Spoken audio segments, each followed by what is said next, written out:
물가 채무는 계속 늘어나고 있죠. 세수가 작년도 펑크라고. 끄다 민주당이 늘린 거 아닙니까 그거. 예. 같은 야당이시잖아요 이제. 아니 그래도 아니 뭐 당만 같은 당이라도 윤석열 정부에서 늘어난 게 민주당 탓이라고 하면 결국 또 맞물 이재명 논인데 까놓고 보면 사실 보수 정부에서 더 늘렸거든요. 이건 또 무슨 소리예요? 문재인 정부에서 400조가 늘었는데 지금 400조가. 네, 이거는 다음 주제로 넘어가 볼게요. 종합부동산세 폐지 논란입니다. 16일 대통령실은 종부세를 사실상 폐지하겠다는 의사를 밝혔는데요. 이를 놓고 정치권에서 엇갈린 반응 나오고 있습니다. 먼저 두 분의 모두 발언 들어보겠습니다. 이번엔 전용기 의원님 먼저 부탁드립니다. 대통령실에 있으신 분들이 굉장히 다 있으신 분들이다 보니 이렇게 부자 감세에 적극적일 수가 없다라는 생각을 가집니다. 지금 작년에도 세수가 굉장히 부족한 사태가 벌어졌었고 올해에도 세수가 부족할 것으로 예측이 되고 있는데 또다시 세수 부족을 야기시킬 수 있는 그런 정책들만 가지고 오고 있거든요. 재정 건전성만 이야기하면서 부자 감세만 이야기하는 정부를 보면서 답답한 심정이다라는 말씀 먼저 드리겠습니다. 네.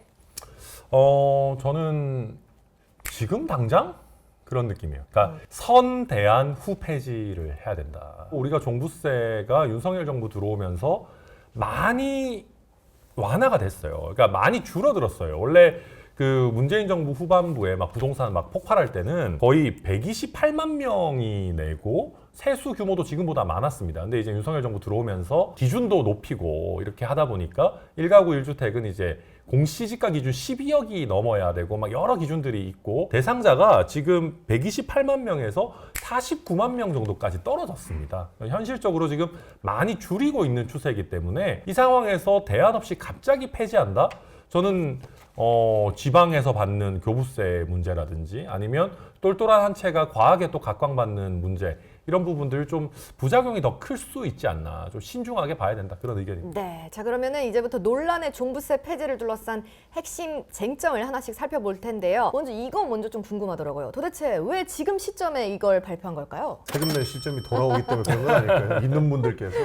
그러니까 문제는 뭐냐면 사실 종합부동산세 같은 경우에는 전액이 지방재정으로 투입되지 않습니까? 결국에는 모든 내용들을 봤을 때 재산세랑은 분리가 가능한 재원으로 구성이 되어 있는데 그거를 무시하고 있다는 겁니다. 국토 균형 발전을 이룰 수 있는 지점들을 다 무시하고 있고 지금 당장에 많은 돈을 내야 된다라는 것만 보고 있기 때문에 여러 가지 문제를 발생시키고 있거든요. 사실 작년에 우리 천 의원님 말씀해 주신 것처럼 11억에서 12억으로 올리기도 했고 세고 세율을 6%에서 5%로 낮추기도 했고 이러다 보니 세수가 2조 6천억 가량이 감소했다고 하지 않습니까? 아무도 책임지지 않는 그런 상황을 만들고 있음에도 불구하고 본인들은 그것조차 피하려고 하고 있는 모습이다. 왜 지금 나왔냐? 두 가지겠죠. 대통령실 입장에서도 어쨌든 지금 지지율이 굉장히 빠지고 있는 상황에서 20%대. 예, 적극적인 감세 카드를 통해서 코어 지지층을 조금 더 다지고 뭔가 반전의 계기를 만들겠다라는 게 첫 번째일 거고요. 두 번째는 사실 이 논의는 민주당 발로 최근에 맞아요. 나왔어요. 이게 재밌는 게 민주당 지지층이 이제는 자산을 가진 계층이 됐어요. 수도권에 많이 계시잖아요. 연령대도 예전에는 민주당 지지층 굉장히 젊은 느낌이었다면 요즘은 40대, 50대까지 연령이 많이 올라가고 그분들이 갖고 있는 자산이 결코 적지 않고요. 고민정 의원이나 박성준 의원 같은 경우에서 얘기하는 게 우연이 아닙니다. 그분들은 이제 아파트 가격이 상대적으로 높은 지역에 계시는 의원들이다 보니까 계속해서 터져 나올 수밖에 없어요. 대통령실에서는 야 이거 옳다 잘 됐구나 해가지고 받자라고 해서 이제 지금 치고 나가고 있는 그런 국면이고요. 저는 사실 종부세를 장기적으로 봤을 때 보유세의 그 재산세로 넣는 거 검토해 볼 수 있다고 생각합니다. 이중과세긴 한가요? 저는 이게 무조건 이중과세다 이렇게 얘기하기 쉽지 않은 게 헌재에서도 합헌 결정을 했기 때문에 그리고 재산세로 그냥 넣게 되면은 문제가 서울만 노원합니다. 그리고 경기도 일부 지역만. 그런데 상대적으로 부동산 가격이 낮은 지자체들 같은 경우에는 교부세 받던 게 다 끊기게 되거든요. 이런 부분에 대해서 충분히 대안을 만들면서 논의를 해야 된다 그렇게 봅니다. 저도 아까 말씀해 주신 것처럼 지금 당장에 대한 논의는 정말로 좀 부적절하다라고 생각을 하는 겁니다. 민주당에서 나온 게 맞습니다. 그리고 원내대표가 직접 얘기했기 때문에 충분히 이제 대통령실에서도 이야기를 할 수 있다고 보지만 대안 없이 이야기할 부분들은 아닌 것이죠. 네. 우리 전용기 의원도 동탄 집값이 조금 더 오르게 되면은 또 어떻게 바뀔지 모릅니다. 그렇죠. 이건 진짜 집 가진 사람이 마음이 자기 재산이니까. 그래서 민주당에서 이야기하는 것들은 사실 다양한 것도 있지만 핵심 핵심적인 건 하나입니다. 1가구 1주택에 대한 종부세 논의는 이제부터 할 필요가 있다. 그 야당이 주장하는 사실 종부세 논의 카드는 네. 당장에 적용되는 것이 아닙니다. 적절한 대안을 국회에서 논의하고 행정부에서 받아들여서 결국에 정책이 시행되게끔 만드는 데 시간이 걸린다는 거죠. 그러나 지금 대통령실에서 가지고 나온 것은 옳다구나 지금 당장 하자. 사실상 폐지. 라고 되니까 이게 문제가 되는 겁니다. 세수가 지금까지 줄어들었고 올해도 세수 감소가 뚜렷하게 보이고 여기에서 종부세에서 거치는 수익까지 또 없어지면 나중에는 서민 증세 논의가 안 일어날 수 없는 구조기 때문에 네. 하지만 저는 진짜 네. 이런 얘기 들을 때마다 얼마나 서로 이게 진짜 내로남불인가 생각을 합니다. 아니 얼마 전에 세수 그렇게 걱정하면서 13조 나눠주자면서요. 아. 그 지금 우리 뭐야 지금 종부세 4조밖에 안 돼요. 13조 나눠주면 지금 3년치 종부세 다 네. 쓰자는 겁니다 지금. 아니 이게 13조를 그냥 풀자는 게 아니고 네. 돈이 돌게 하자는 네. 논의인데 이게 지역사랑 상품권으로. 그렇죠. 모든 것이 이론적으로 갈 거였으면 지금 서울대 사람들이 다 집권하고 있는 이 대한민국은 세계에서 제일 잘 나갔어야 됩니다. 행정과 이 현실과, 이론은 예. 분리를 좀 시킬 필요가 있다고 또 봐요. 뭐, 근데 저는 예. 이제 여당 입장에서 또 한 말씀 드릴게요. 먼저 민주당에서 선제적으로 얘기를 했는데 이게 신중론으로 돌아섰잖아요. 그 이유에는 대통령실이랑 여당이 옳다구나 했기 때문이 좀 있긴 한가요? 신중론인 원래 민주당에서 주장하던 바들과는 조금 배치되는 부분이 있기 때문입니다. 실제로 해당 발언, 1가구 1주택에 대한 종부세 논의를 새롭게 시작해야 된다는 것도 민주당 내부에서는 반대하는 기류가 큽니다. 결국에는 부자 감세로 이어질 가능성이 크고 부자가 감세된다면 전체적인 측면에서는 서민들의 증세가 불가피한 실정으로 올 것이기 때문에 이 논의는 당장에 치고 나갈 부분이 아니다라는 네, 좀더 입장이 조심해야 된다. 있기 때문에 신중론을 기하는 것이지 여당에서 받았기 때문만은 네. 아닙니다. 근데 이제 1가구 1주택에 대한 논의는 사실은 적극적으로 해야 돼요. 네. 네.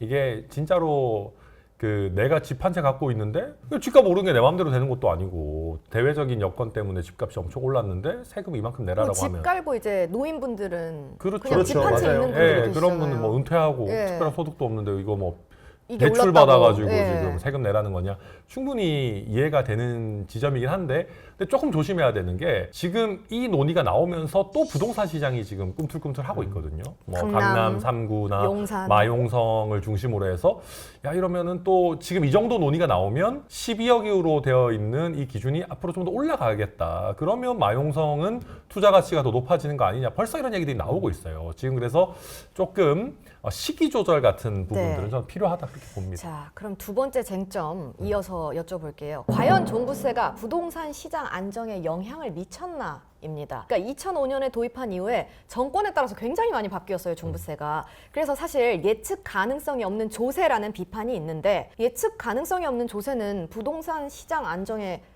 오히려 역효과를 주는 거 아닌가요? 저는 전혀 도움 안 됐다고 생각합니다. 그리고 정책 처방의 그 패키지가 너무 안 좋았어요. 그러니까 이게 종부세가 별 효과 없다는 거는 인터넷에 많잖아요, 그런 거. 그 국민의힘 계열 대통령 집권기와 네. 민주당 대통령 집권기를 쭉 이렇게 보면 뭐 아파트 가격이 민주당 정권일 때 확 올랐다가 보수 정권일 때 안정되거나 뭐 약간 떨어지거나 그렇게 되고 반대로 그 종부세 걷는 거 보면 민주당 계열 정부에서 훨씬 많이 걷어요. 조금 더 우리가 유연하게 잘 하려면 종부세나 이런 보유세를 올리면서 양도세 문턱을 좀 낮춰줘가지고 팔 수 있는 걸 열어줬어야 되는데 문재인 정부에서도 그런 거 안 했거든요. 그러니까 종부세가 아무런 효과를 못 본 거죠. 저도 얼핏 동의하는 측면이 있습니다. 그러니까 문재인 정부에서 부동산 정책이 성공하지 못했다라는 평가를 받는 것도 열추 동의하기 때문인데 좀 전에 천 의원님 말씀하셨던 것처럼 이미 마용성이나 네, 굉장히 강남 강남이나 이런 집값이 비싼 곳에는 다시 한번 종부세의 기준이 상향되는 것이 투자의 가치가 올라간다라고 생각을 하고 있기 때문에 집값이 꿈틀대는 거 있다는 것 아닙니까? 네. 그런 측면을 봤을 때 일부의 영향은 있다. 저는 미쳤다고 솔직히 보는 시장 가격 이런 거에 그렇게 큰 효과 진짜 없는 것 같고 네. 그냥 정부가 세금 걷는데 도움 된다고 생각합니다. 세수가 필요해서 예, 저는 정말 이 논의에 대해서 우리가 솔직해져야 되는 게 저도 세수 확보에 도움된다는 건 인정합니다. 근데 종부세가 있기 때문에 부동산 가격이 안정된다라고 하기에는 정말 그 강화를 아무리 해도 문재인 정부 때 안 잡혀요. 그래서 이제 민주당에서도 이견들이 나오는 겁니다. 그동안 문재인 정부에서 부동산 정책이 실패했다라는 일부의 비판을 받아들이고 우리도 바뀌어가야 된다는 부분이 있다라는 겁니다. 그래서 실거주를 하고 있고 1가구 1주택에 대해서는 종부세 논의를 해보자라는 의견도 실제적으로 나오고 있는 그런 상황입니다. 그러나 아직까지 당론은 그건 아니다. 네. 알겠습니다. 이어서 말씀해 볼게요. 자, 세 번째 쟁점은 세수 부족인데요. 야권에서는 세수가 부족한 상황 속에서 감세 현실화가 미지수다라는 입장인 반면 대통령실이나 여당은 당장 전면 폐지는 세수 문제가 있을 수 있으니까 사실상 전면 폐지가 바람직하다라는 입장입니다. 이게 무슨 말이냐면 초고가 1주택자와 가액 총합 고액인 다주택자한테만 종부세를 부과한다는 입장인 거예요. 근데 사실 종부세 하면 꼬리표처럼 늘 따라붙는 게 부자 감세잖아요. 그래도 이게 부자 감세라고 비판을 받아야 될까요? 사실 10억짜리 아파트 하나 갖고 있어도 순자산이라면 빚이 없는 아파트를 갖고 계신다면 사실 굉장히 대한민국 사회에서 상위 계층입니다. 자산 보유가. 서울의 아파트들 막 다 수십억 하고 뭐하고 하는 게 이제는 어떻게 보면 약간 익숙해져서 그런데 그게 결코 그렇게 가벼운 액수는 아니거든요. 그렇기 때문에 뭐 정말 100억, 200억 갖고 있는 막 그런 펜트하우스 갖고 계시는 분들만 부자가 아니고 그냥 10억, 20억 집 갖고 계신 분이 내가 무슨 부자야라고 하시겠지만 죄송한 말씀이지만 대한민국 전체로 보면 부자가 맞아요. 그분들의 세부담을 경감해 주는 것도 부자 감세이기 때문에 무조건 하면 안 된다라는 거는 아니지만 일정 부분 고액 자산가에 세금을 감면해 주는 거는 해당한다. 저는 그렇게 봅니다. 저는 뭐 정부의 발표가 일단은 빚존 개살구에 불과하다라고 생각을 하는 겁니다. 그러니까 말이 좋지 결국에는 이것 빼주고 저것 빼주도 하다 보면은 거의 다 빼주자는 얘기가 같거든요. 그래서 세수 감소가 예견돼 있는 그런 상황이고 역대 보수 정부에서 주장해오던 세수 감소를 이루고 나고 부자 감세라고 우리가 계속 비판해왔지만 그런 내용들을 하다 보면 결국에는 서민 증세로 안 따라갈 수가 없는 겁니다. 그래서 박근혜 정부에서 한참 비판했던 서민 증세가 결국에는 담배세, 주유세 이런 것들은 결국에 올라갔거든요. 2,500원 하던 게 갑자기 4,500원으로 올라갔는데 결국에는 국민 건강 증진을 위해서 2,000원 더 걷는다 이런 얘기를 했단 말이죠. 그러니까 그런 것들이 불보듯 뻔하기 때문에 다 이렇게 이거 차떼고 포떼고 하다 보면은 결국에는 하고자 하는 일들이 부자 감세로 이어질 것이다 이렇게 보는 겁니다. 저도 사실은 가능하면 세금을 적게 걷는 게 좋다고 생각합니다. 특히 세대별로 느끼시는 게 좀 다르겠지만 소득의 격차보다도 자산의 격차를 도저히 따라잡기 힘들다라고 하는 절망감들이 굉장히 많습니다. 자산에 대한 세금을 깎는 것은 조금 더 신중해야 된다. 지금같이 자산 격차가 좀 더 커지는 상황에서 그게 한 가지가 있고 또 하나는 이게 이제 지금 세금 깎아주고 세수 결손 나중에 국채로 메꾸고 하면 결국 이게 미래 세대에 대한 부담으로 돌아오거든요. 그래서 저는 이제 대통령실에서도 세금 줄이겠다 좋습니다. 그러면 정부 지출은 어디서 어떻게 줄일 것인지 복지는 어떤 식으로도 효율화할 것인지에 대한 청사진을 내놓으면서 같이 지금 제도 개선을 하겠다는 얘기가 나와야지 와 우리 무조건 그냥 종부세 폐지 막 이렇게 얘기하기에는 논의가 좀 너무 지나치게 단순하다. 100% 동의합니다. 그러니까 국가 채무는 계속 늘어나고 있죠.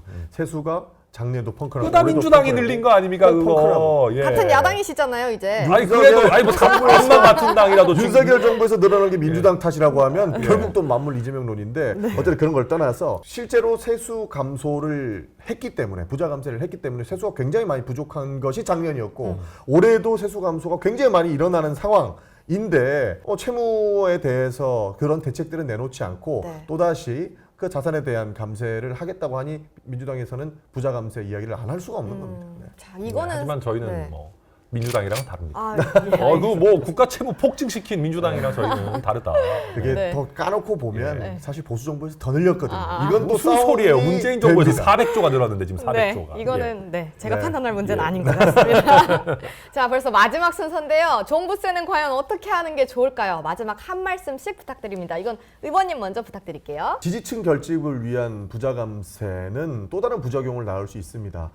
국민들을 생각한다면 정방위적인 방법이 무엇일지 그 똑똑한 사람들께서 잘 검토해봐 주시고 정책을 결정해 주셨으면 좋겠습니다. 이 자산 가격에 대한 감세가 미래 세대에 대한 부담으로 이어지지 않도록 할 필요가 있다. 그리고 여기서 한 가지 그냥 아이디어 차원으로 얘기하자면 종부세 낸 것을 나중에 양도소득세 부담에서 좀 줄여주면 어떨까 하는 여기서 약간 페이백처럼 페이백처럼 이제 그렇게 되면 장기 보유하신 분들은 양도세 부담이 원래도 적지만 확 떨어지게 되거든요. 그래서 그런 그냥 아이디어 차원으로 기재위시니까 예. 가서 말씀하시면. 네, 할 수 있죠. 굉장히 많이 나온 아이디어 중에 하나입니다. 아, 그래요? 네, 이미 그렇기 나온 때문에 아이디어군요. 충분히 네. 가능성이 페이백 있다고 이런 봅니다. 것들이 네. 맞아요. 네.